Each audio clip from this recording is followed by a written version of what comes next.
What's up folks, welcome back to HANDCRAFTED. In today's build, we're diving into the twisted world of spooky trees. These aren't your everyday forest trees, these are those gnarled, creepy, leafless trees you expect to find in a haunted forest, lurking in the fog, or maybe right outside an abandoned crypt. We are taking full-on Halloween vibes. We are making these trees with just a bit of wire, some hot glue, and of course a touch of dark magic. Okay, maybe not the magic part, but these things are gonna look wicked when they are done. So grab your tools and let's create something spine-chilling for your next D&D campaign or war-torn battlefield.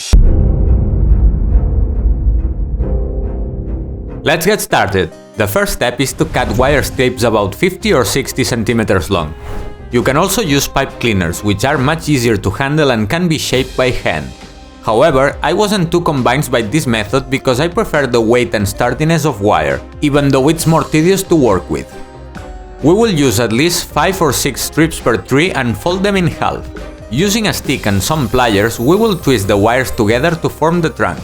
Once we are happy with the length, we will separate the ends a bit and twist them in pairs. Next, using wire cutters, we will cut the loop on the other side and do the same process. This part will form the roots. Once all the groups are done, it's just a matter of using pliers to shape the branches and roots until you achieve an interesting shape. Off camera, I added some extra wire to form lower branches. Finally, I trimmed some of the excess to get a good shape. With the armature finished, I used aluminum foil to thicken the trunk and conceal the wire shapes. You can use more than one foil piece, but make sure to press it tightly to avoid air pockets. Once you are happy with the general shape of your trees, it's time to move on to the next step. We're going to coat everything with hot glue. You will need to do this gradually, because the glue is transparent while hot, making it difficult to spot uncovered areas. Also, keep in mind that the first glue layer will be fairly smooth. Once dry, you can go over it, making vertical lines to add more texture to the bark. You can also use the tip of the hot glue gun to create groove if you notice a section is too smooth. It's completely normal for the trees to be covered in glue threads. To remove them, simply wave a lighter or candle flame near them. Be careful not to leave the flame in one spot for too long, to avoid burning or melting the glue too much. Now it's time to make the base. As you can see, the roots aren't fully covered in glue yet, because I want to use the wire tips to anchor the trees. For doing that base, we will use foam core. Cut it to size and bevel the edges using an X-Acto knife. Now I will use some foam scrap pieces to make rocks and fill in the gaps at the base of the trees. We will cut and fit the rocks like a puzzle underneath. Then, glue everything with hot glue, and once the tree is securely attached to the base, we can cover the roots with more glue. I've also extended the glue slightly onto the ground to add more detail to the roots. Perfect, now it's time to add texture by covering the base with PVA glue. Next, sprinkle some various size sands over the glue. Shake off the excess and let it dry for a few hours. Before painting, we can brush the trunk and branches with a wire brush to add a bit more texture and help the paint adhere better to the surface. Alright, now that we've got our twisted trees built and covered in all that spooky stringy hot glue, it's time to give it some paint. If you're enjoying the video, give it a thumbs up and consider subscribing. It's free for you, but it means a lot to me. For this, I'm going for a dark deadwood look, thinking dark browns, greys, maybe even a bit of black to really hammer home that haunted vibe. Some dry brushing with lighter tones to give it that extra depth, making the bark look cracked and ancient. And some green wash directly to the tree for a subtle mossy effect. Finally, we will add some flocking for an extra touch. First, as with all my projects, we're going to apply a base coat of black acrylic paint mixed with PVA glue. This time I had to do 3 coats, 2 full ones, and then with a small brush touch up some spots where the paint hadn't fully covered. With everything dry, we will overbrush the entire tree with raw amber to create a brown base. Next, do a heavy dry brush with saddle brown to highlight the bark's texture and make the details stand out. We will also paint the base with green forest, aiming for a good coverage. But don't worry if some black shows through in the crevices. Once the paint is fully dry, we will apply a blacking wash over the whole tree. This wash is just black paint diluted with water and a soap drop to reduce surface tension. Now that we've toned down the color, we will apply an avocado heavy dry brush over the entire base.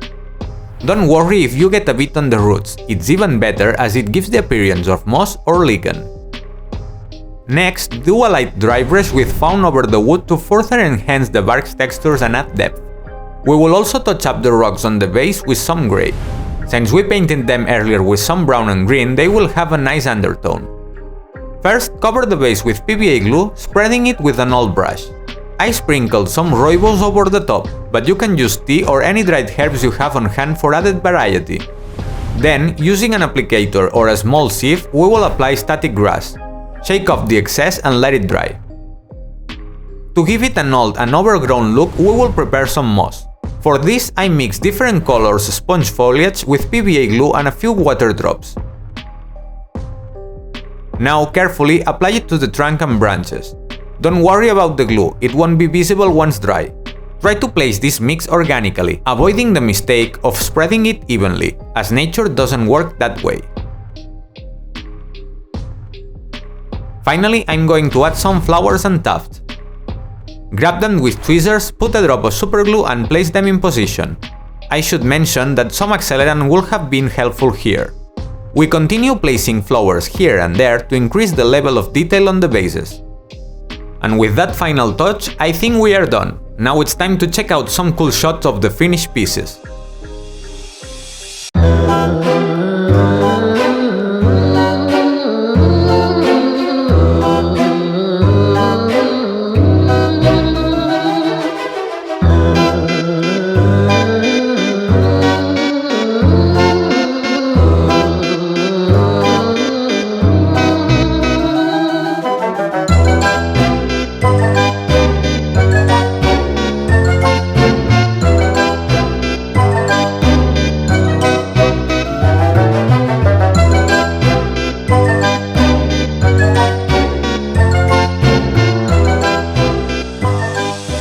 And there you have it! Our spooky twisted trees are ready to haunt any tabletop. These are perfect for adding some Halloween flavor to your next game or just to freak out your players with its dark vibe. You can even combine this with some evil terrain from this video. If you enjoyed this build, don't forget to hit that like button and let me know in the comments what other terrains or props you'd like to see on the channel. And hey, if you want to support the channel and help me keep making these creations, consider checking out my Patreon. I've got some cool perks for supporters, including behind the scenes content and exclusive tutorials. Plus it helps keep the spooky builds coming. Meanwhile, you can watch this other video. Thanks for watching, stay crafty, and I will see you in the next video. Oh, and keep an eye on those trees, you will never know when they might come alive.